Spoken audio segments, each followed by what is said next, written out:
Oftentimes, whenever people come to me with pain, what I find is that there is a secret story that they tell themselves on the inside that's in conflict with the story they're telling others. For example, somebody might be a doctor or a school teacher or a mechanic, and to all the people around them, they appear to really enjoy what they're doing. But on the inside, they're really not happy at all and wish they were doing something else. And they're just kind of going through the motions that they've got to go through. So when we have a story on the inside that's different than the story on the outside, that's called a secret story. Rudolf Steiner said, whenever you're dealing with people that have any kind of chronic pain, the most important thing you can do is identify what their secret story is. Carl Jung said something very parallel. He said, in different words, he said, once you identify the secret story, you have to identify what the unmet task is. What the unmet task is, in more cases of low back pain or any other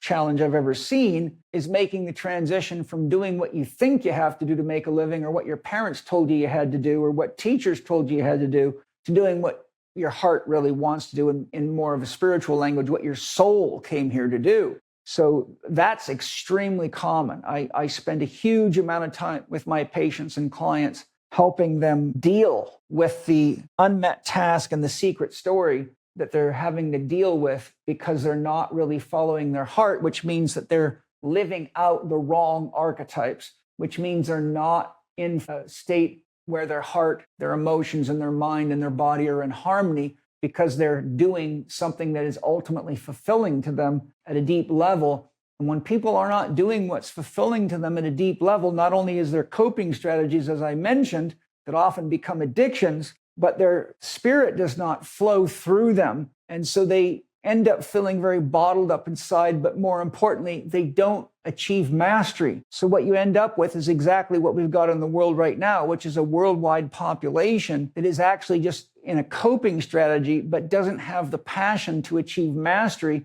which results in a lot of mediocre work at every level.